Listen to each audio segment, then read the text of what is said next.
Everybody hear me? No. Yes. Never ask a closed question. First rule of sales. Right, we're doing things slightly differently. Christopher had a brilliant idea. We thought we'd have the speeches before the meal so we can get pissed during the meal. So, absolutely brilliant. Okay, so I'm up first, and it's been a very emotional day. And I'll have to say, I didn't know what Elizabeth was going to be wearing today, and it took my breath away when it's. Do you know, I'm gonna go against tradition. My voice carries a long way. Can everybody hear me? Yes. Right. I'm not a great lover. I can do British Sign Language. Does that work? Right. Okay. I put on the top of my notes here. Doesn't our daughter look lovely? And I put that was one of the first lines I wrote 18 months ago when Chris came in and asked us if we could marry his daughter. And I just said, please, yes, do it.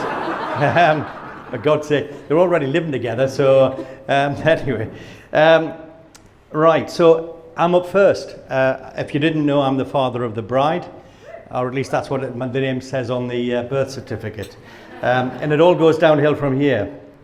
I did ask several people what to say. I even bought a book, because I take this very seriously. For the last 18 months, it's been the only thing I've been thinking about, and my business has suffered as a result, but hey-ho. So I contacted my normal speechwriter, Nobby Hamilton, who has done a runner. Obviously, there he is over there. And, Nobby used to write my speeches when I was heavily involved in Round Table. Every single joke he told me was totally inappropriate, so that went down the pan. I then went to my current speechwriter, Sean Egan, but I sat at a dinner that he gave, an after-dinner speech, and thought, no, I'm not going to do that either. So I went to where I always go to for advice, and that's to the current Mrs. Graham. Lynn gave me exactly the same advice that she gave me 44 years ago, just over 44 years ago, when we got married. And that was keep it brief and get it over with.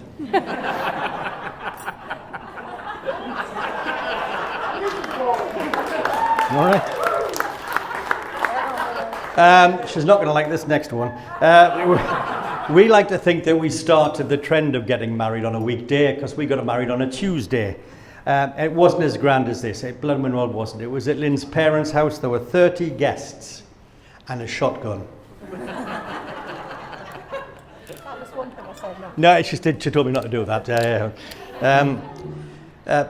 But on behalf of Lynn and I would like to thank you all for making the effort to come out on a work day. Apart from Lynn, who of course is retired at Christmas, so it's a Friday, Lynn. So, and to celebrate the marriage of my beautiful daughter and her extremely good-looking southern boyfriend. Southern, it's lost in translation. Some of Christopher's relatives have travelled from as far away as Portugal and Switzerland, a land famous for its clocks, chocolate, and now champions of Eurovision. On Elizabeth's side, Guy and Muriel have flown all the way from Charnay, or technically Lyon, but bienvenue, mon cher. We have very close friends from the People's Republic of Northumberland and Darlington. And for diversity's sake, we've even invited a Mackham. So, we have the Egans, who have travelled all the way from the Bailey, which I calculated was about 1.5 miles away. Finally, a welcome to Elizabeth's large friend circle, ranging from a uni time through her college days, and then dating back as far back as her primary school. And welcome, Helen. It's great to see you. She's known Helen for over 25 years, and they've always kept in touch. It's fair to say that I never thought I would see this day. Seriously, Cheers. I mean, she can read me speech, which is very good. I'd hoped to put a slideshow. I'd got this 18 months. I've been planning this for 18 months. What I wanted to do was put a great big screen up here. I've got about 6,000 or 7,000 photographs of her. She's even got clothes on in some of them. And I thought, No, she wasn't have that. No, definitely not doing that, Dad. So she vetoed that, and so it's like you probably noticed that today is extremely well organised. That's down to Elizabeth. She's absolutely brilliant. I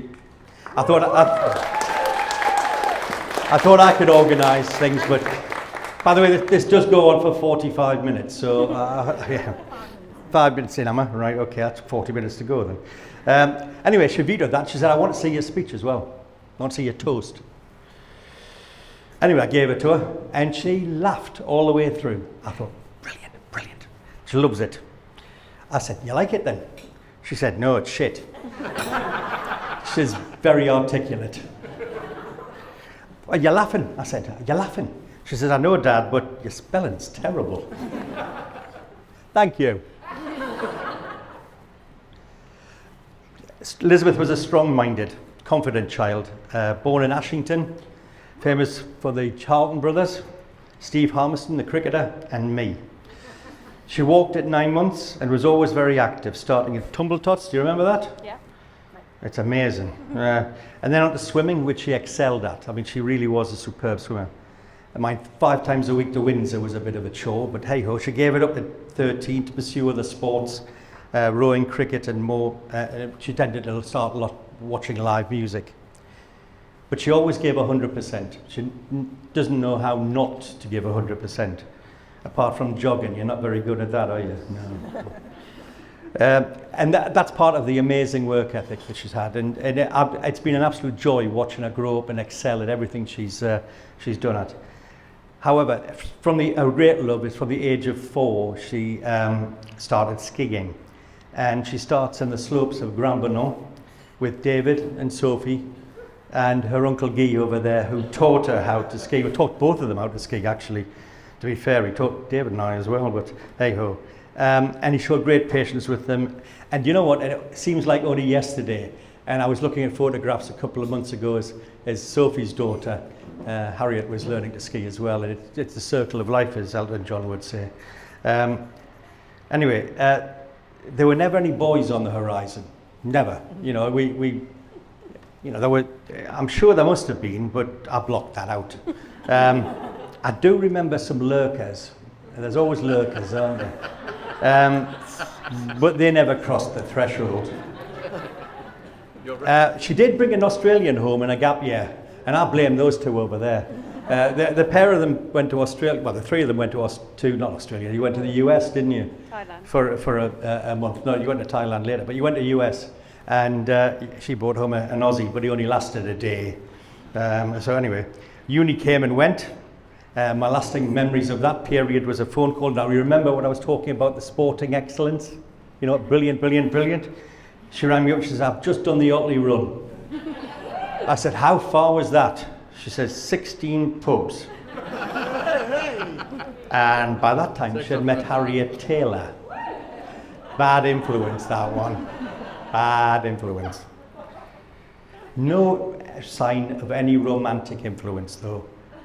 Skiing, music festivals, Harriet Taylor, that was about it.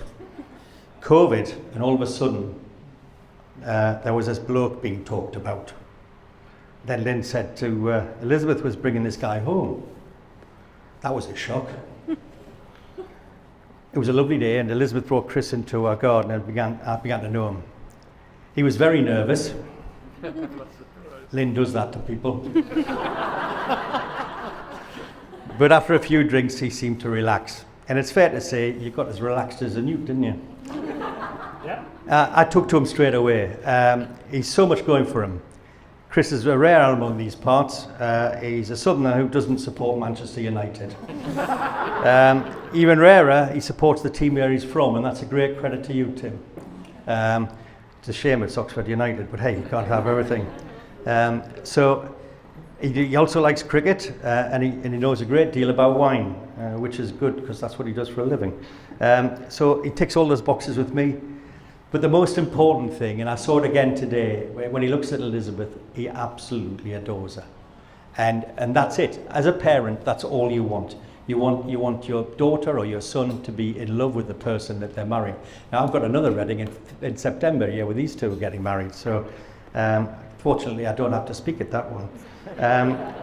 I would like to say thank you to Liz and Tim. I'm an engineer by profession, and I like designing things. And it's fair to say that if I was to design a person that was ideal for Elizabeth, it would be Chris. Oh, God. Well, with the exception of the Oxford United thing. I mean, I would put a trick into that.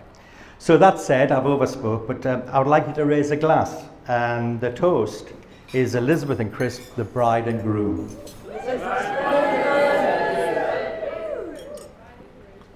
Thanks, Dad. Cheers. I can get pissed now.